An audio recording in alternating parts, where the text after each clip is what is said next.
Hey guys, welcome to another top 5 list at TFL Car, and as always, it's Roman. And Nathan. And if you remember last time that we were here, we gave you the top 5 cars that we missed. And what was our number 1 car? Number 1 car, well, it was the bonus car, right. And that was, the Mitsubishi Evo. I missed that car. And if you want to see that video, just click on me and Nathan, and you can go and watch the top 5 cars that we missed. But today, it's all about the top 5 cars that we don't miss.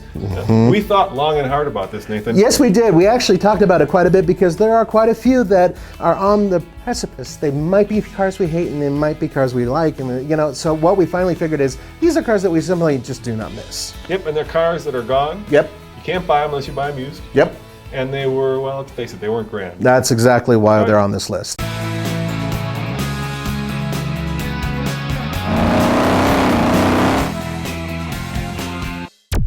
Number 5 is the Mini Roadster. Now, for those of you who don't remember this vehicle, there was a hardtop and a Roadster for just 2 passengers, which never made much sense to me. And both Roman and I had an opportunity to drive them. I enjoyed the Roadster on a regular road, but any other surface, and I actually had fillings launch out of my mouth as I was driving. For some reason, I'm thinking it's German designers, because even though Mini is British, the designers are Germanish. They decided to go with this like backwards cap. Remember that was the look of the thing? Yeah, and it just didn't go over very well, and that was sort of a sign of things to come where the Germans and the British maybe didn't exactly agree on design.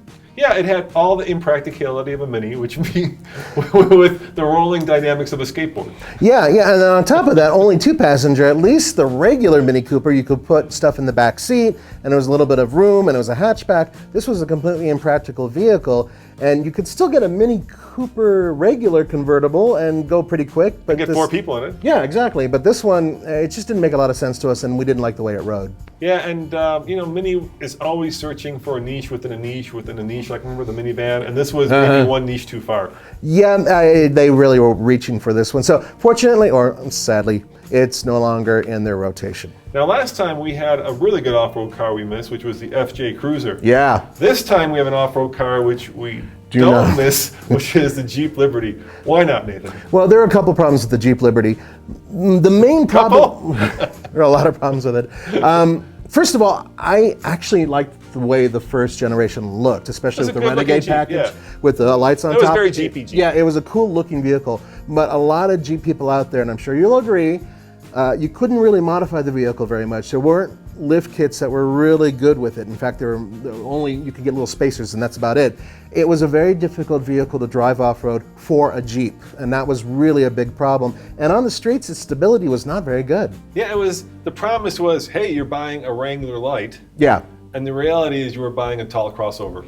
Yeah, it was, and it just never quite made it up to the level of vehicles like the Nissan Xterra we talked about in the last video we did. And then you had all the issues with fuel economy, which was abysmal. You had Jeep's reliability. Which back then wasn't so great. Yeah, and of course you had the fact that this became kind of, well, let's face it became kind of the girly Jeep. It just... but not in a good way. No, not in a good way. It was not in just... a sexy way. Yeah, well, let me put it to you this way. If you go onto a lot of websites and look at aftermarket components for Jeeps, you'll see very few for the Liberty, and there's a good reason for that. All right, number 3. Number 4. No, number 3, you're right. Yeah, number 3 is the Nissan Cube.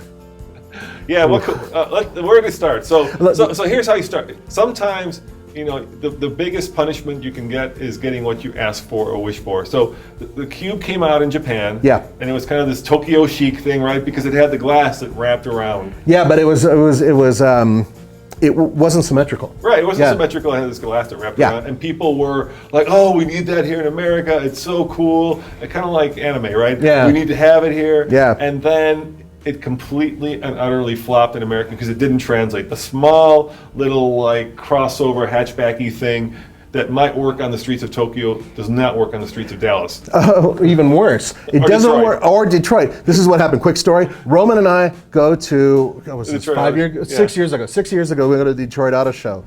And what do we drive through Detroit, which at the time was going through a huge depression and a lot of people were laid off?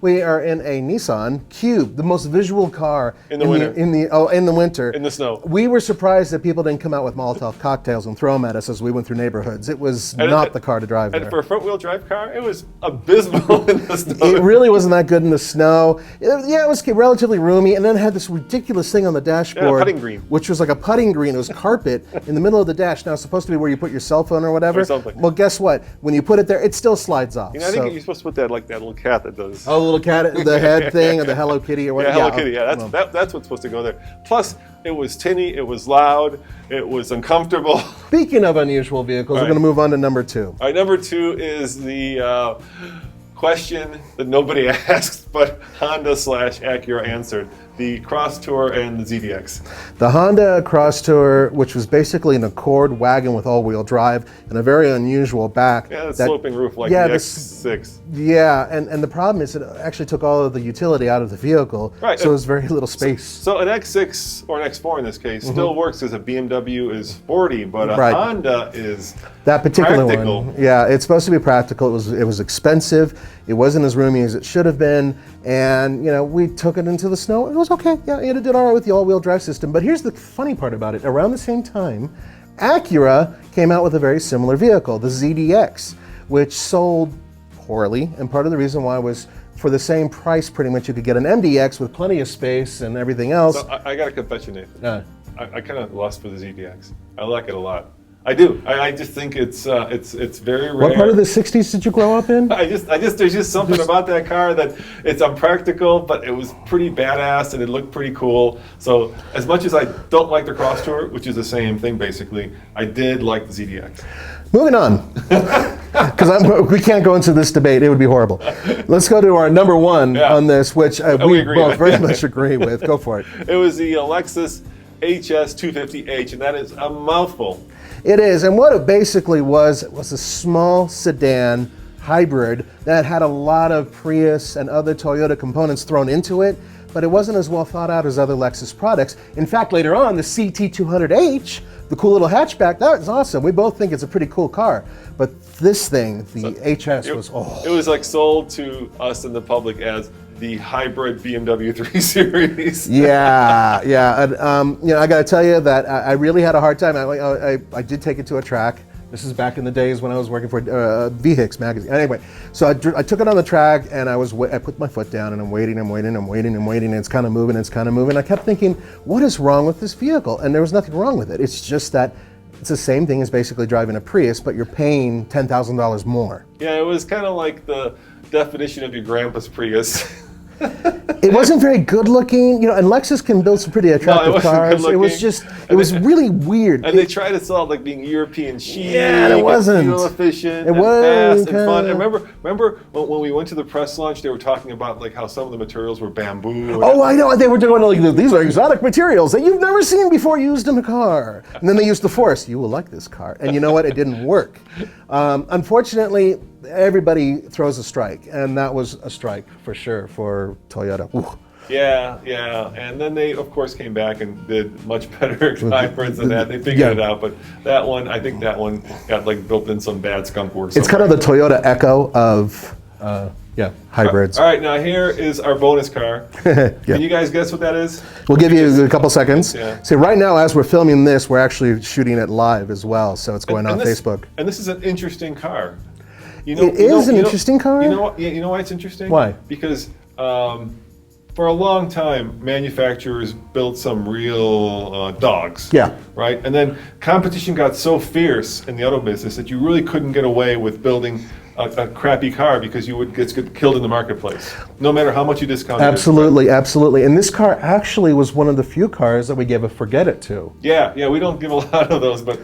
buy at least a rent it or forget it. This was a forget it car. And this was actually the last car that I can think of that I gave a forget it to. Yeah, and the other thing that, is not a surefire recipe for making a dud, but certainly a good one is when you take a brand and you rebrand it as something else, and this is what this was, right? Yeah, it was built by a Korean manufacturer, Daewoo. And then America came along and Americanized it and called it the The Chevy Aveo. Now, for those of you who are familiar with the Chevy Sonic, that took over for the Aveo, and the Sonic is a much better vehicle. Yeah, they had to rename it. They had to go away. They had to just completely separate themselves from the word Aveo. The Chevy Aveo, its crime was being very cheap. Unfortunately, the interior, even when they put in the fake wood, it was so fake looking that I actually kind of wanted to like hide my eyes from it and not really look at the interior. It was just dreadful, and it was slow. Oh my! And it was. I literally almost walked home from the airport once. I was driving it home, and the car was so loud that the little thing was cutting into my leg. Yeah, the sharp plastics that were like unfinished and everything else. It was buzzy. It had that kind of vibration where the whole thing feels like it's about to shake itself apart. And I was like, I got just walk home. I really would rather walk home than drive this. I absolutely agree. Now, here's the thing. Right now, General Motors is really putting out some decent cars. Even their most inexpensive vehicles are so much better. This was sort of the final point. Yeah, the low point. Right, it was before like they started going back. Sometimes you look at old GM and new GM, old Ford and new Ford. This is right after when the entire auto industry melted down, right? Yeah. And that was like a delineator, right? That was old GM at its worst. And now GM has figured out that that's not the way you make money, no matter how much you discount it. Exactly. And so that car is gone, thank goodness. And the vehicles that replace it, actually the Spark and the Sonic, both replace it basically.